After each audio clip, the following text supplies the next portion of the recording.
Everyone, कैसे हैं आप लोग। मुझे पता है आप लोग बहुत ही अच्छे होंगे।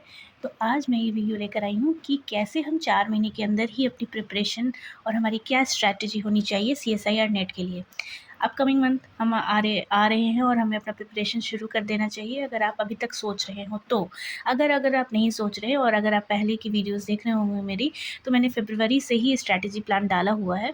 लेकिन अब उनके लिए जिनके लिए 1 महीने चले गए, अब उनके लिए नया स्ट्रैटेजी है कि हम 4 महीने में कैसे कंप्लीट करें। तो घबराने की ज़रूरत नहीं है, आप 4 महीने में भी अच्छे से अपनी प्रिपरेशन कर सकते हैं और CSIR net JRF life science को अच्छे से क्रैक कर सकते हैं। तो आइए हम देखते हैं इस वीडियो में क्या है।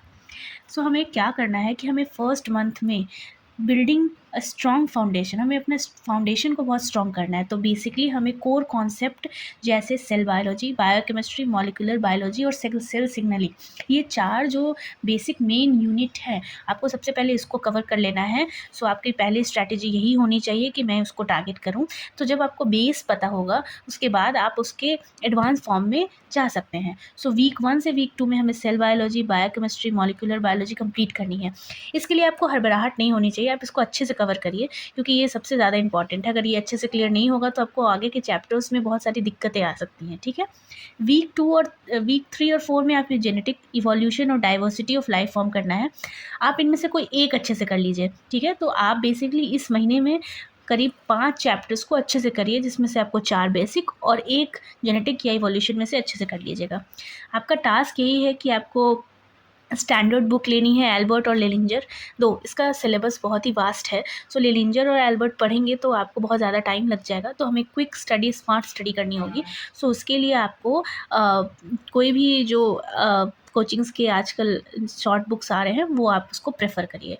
और आपको 15 से 20 बी पार्ट के क्वेश्चन रोज़ सॉल्व करने हैं क्योंकि ये सबसे ज़्यादा ज़रूरी है, ठीक है। सो बी से हमारे डायरेक्ट क्वेश्चंस आते हैं एंड सी जो होता है वो थोड़ा हमारा कॉन्सेप्ट बेस्ड अलग लेवल पे क्वेश्चन पूछता है, जो एडवांस होता है। नाउ मंथ 2 में हमें क्या करना है, डीप अंडरस्टैंडिंग एंड इनडिसिप्लिनरी लर्निंग करनी है, जिसमें हमारा गोल होना चाहिए कि हम बेसिकली 3 या 4 यूनिट कवर कर लें। सो आप क्या करेंगे कि आप फिजियोलॉजी, एनिमल फिजियोलॉजी और प्लांट फिजियोलॉजी और डेवलपमेंटल बायोलॉजी, आप ये तीनों को इसमें कवर करेंगे, ठीक है। सो हमारे सेकेंड मंथ का स्ट्रैटेजी ही यही होना चाहिए कि हमें plant, animal and developmental biology plus evolution या इकोलॉजी में से कुछ कवर कर लेना है, ठीक है। हमारा बी और पार्ट और सी पार्ट का क्वेश्चन सॉल्व करना है, फुल लेंथ मॉक टेस्ट देना है और हमें जो भी नोट्स बनाने हैं वो एक फ्लो चार्ट के अकॉर्डिंगली ही बनाने हैं ताकि हमें वो क्विक रिवीजन में याद हो पाए। मंथ 3 में problem solving and mastering technique हमें करना है, जिससे हम लोगों को अप्लाइड बायोलॉजी और जो भी हमारे टेक्निक्स यूज होते हैं उसको कवर कर लेना होगा, ठीक है। सो गोल है तो integrate the concept and the master part C. Week 2 में, वीक 1 और 2 में हमें टेक्निक इन बायोलॉजी पढ़नी है, यानी अप्लाइड बायोलॉजी पढ़नी है।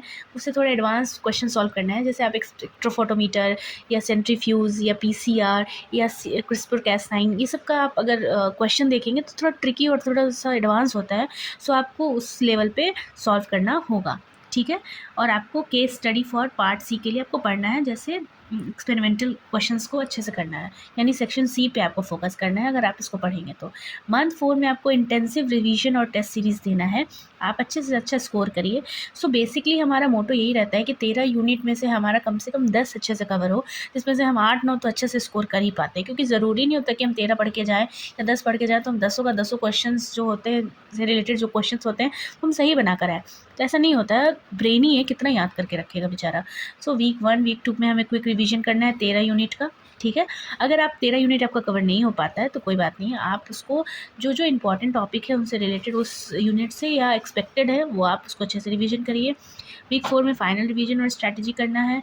और टास्क क्या है, फुल लेंथ मॉक टेस्ट देना है, फार्मूला शीट और डायग्राम बनाना है। सो हमें बेसिकली सेक्शन ए पे भी ध्यान देना होगा। सो 4th मंथ में आपको सेक्शन ए पे थोड़ा ध्यान देना है, उसके फार्मूलाज पे रिवीजन करना है।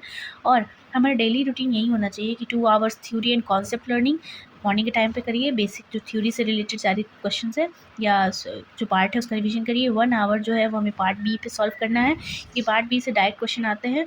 1.5 आवर पार्ट सी के क्वेश्चन पे देना है, जो कि डाटा इंटरप्रिटेशन है, बेसिकली एडवांस लेवल के क्वेश्चंस आते हैं। और 1 आवर जो है आपको रिवीजन और नोट फार्मूला में देना है। सो बेसिकली ये स्ट्रैटेजी फॉलो करने के बाद आराम से जो है आपका प्रिपरेशन हो जाएगा। फाइनल टिप्स यही है कि आपको हाई वेटेज टॉपिक को ध्यान देना है, जैसे cell biology, genetic and molecular biology. Prioritise करना है पार्ट सी को, जिसमें डिसिप्लिनरी क्वेश्चंस आते हैं, बेसिकली बहुत ही ज़्यादा रिसर्च बेस्ड क्वेश्चन रहते हैं या केस स्टडी बेस्ड क्वेश्चन रहते हैं। Time management part A, part B and part C के लिए स्ट्रैटेजिकली करना है।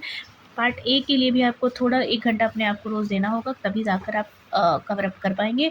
Stay consistent, review your mistakes and stay confident. अगर आप इसी स्ट्रैटेजी को फॉलो करेंगे तो ये आराम से क्लियर हो जाएगा।